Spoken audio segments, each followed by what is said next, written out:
Hello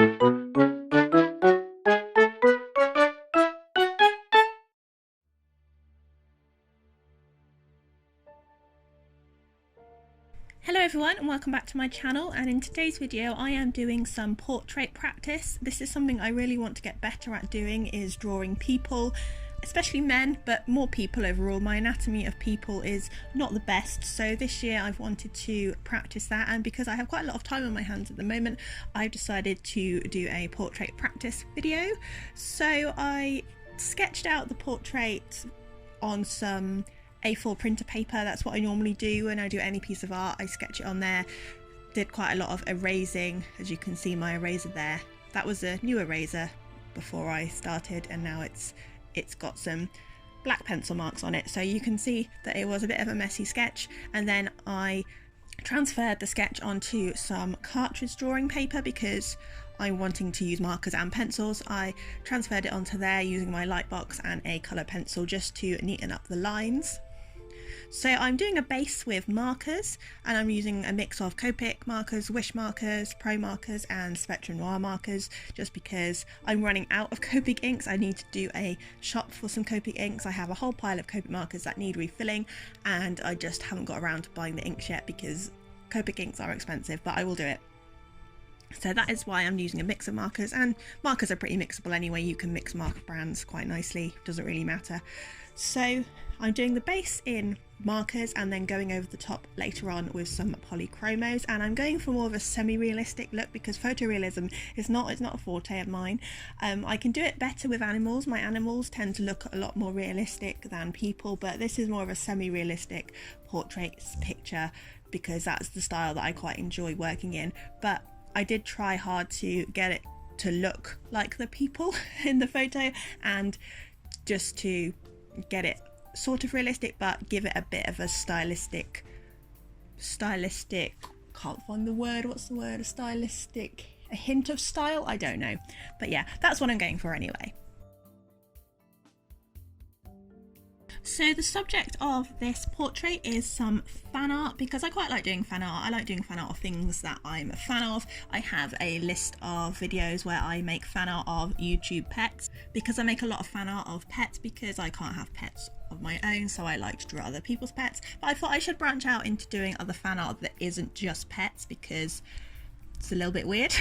So I'm doing fan art of people now. So I'm doing some art of MYSTIC7 and his girlfriend Lauren, and this is a photo, I think I found it on Lauren's Instagram. I think it was back when they went to Disney just for the day, because they live near Disney I think, and they went to Disney and she's got some Simba ears on, and I just thought this was a really nice picture to try and copy and try and kind of get the expressions in. It was good practice because they're both quite expressioning in this photo. I don't know, but you know what I mean. I thought it was a nice photograph, so I've done my own version of it. And yeah, so if you don't know who MYSTIC7 is, he is a Pokemon Go YouTuber. As you know, I, as well as loving art, I also love Pokemon and Pokemon Go. I play it daily, getting very frustrated with the Go Battle League at the moment, very frustrated, but never mind, we're soldiering on, we're getting through it.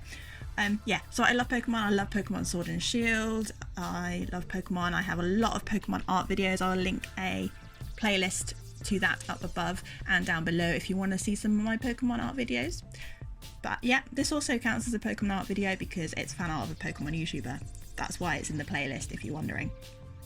But yeah, he does some really cool Pokemon Go vlogs, and the cinematic style of it is really pleasing to watch, and I just wish I could make videos to that higher standard. And it's really good to watch him battle and find shinies, and he gives some good advice about all of the PvP stuff, and it's just a really good channel to watch, and I just really enjoy his content. So that's who that guy is, and I will also leave a link to his channel as well in case you don't know who it is and you want to find some more Pokemon videos to watch. So that is what this video is, and I'm really pleased with how this piece turned out. I think Lauren looks better because I'm better at drawing girls, and I really like her expression. I think I've captured the expression quite nicely. It's probably my favourite part about this piece, but his face could be better. I mean, on my drawing, not in real life. his face is fine in real life, but yeah, I think his face could have been a bit better, but I'm still quite pleased with it. I'm still pleased with how it turned out, and I'm pleased with how the contrast is, and there are some things wrong with it, but actually I really like how it turned out overall.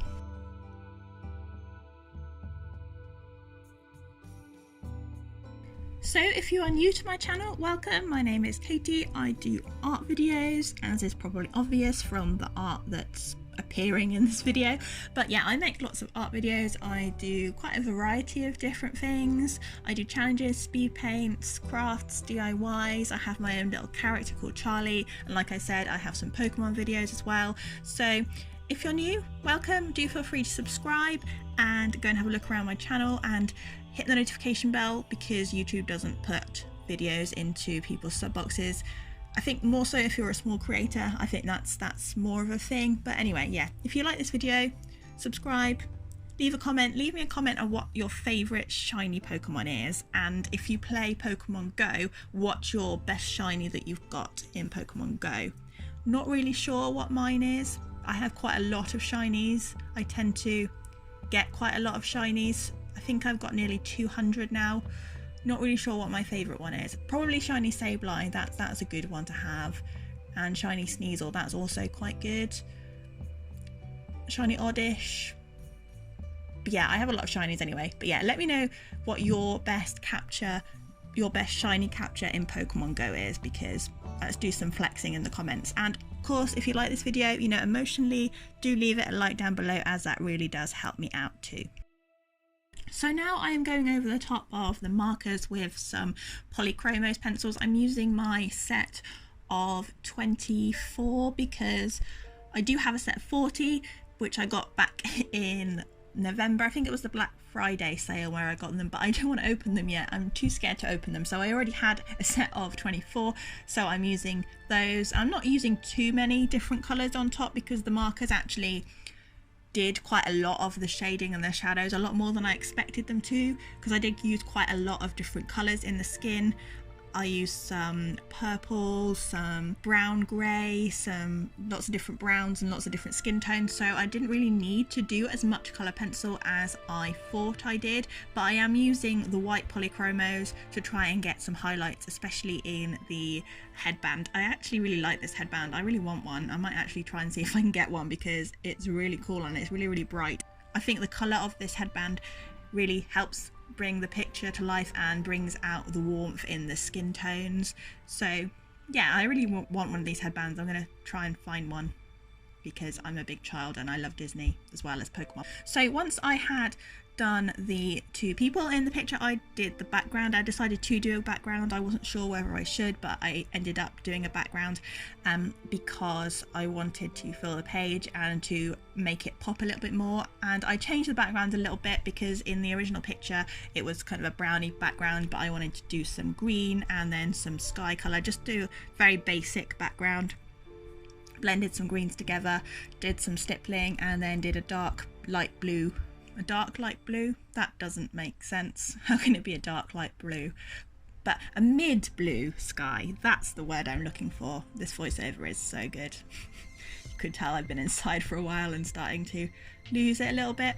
But yeah, anyway, use some dark light blue for the sky and try to make it as even as possible, but some of the markers were running out, so I had to use a variety of shades to get it to blend and look nice and smooth. So that's the background, and I also added a tiny bit of white gel pen. I know I'm trying to shy away from this, but just to add the very shiny bits, like just around the headband, the fluffy bit of the headband, on the hair and in the pupils of the eyes.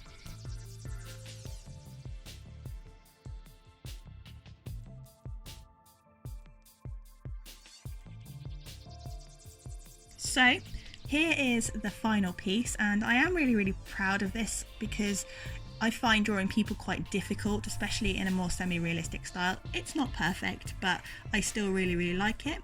So that is all for today's video. Thank you so much for watching. I am going to be making a little bit more content than normal because of current events. I'm having more time, so look out for that, and I will see you again shortly. Bye for now.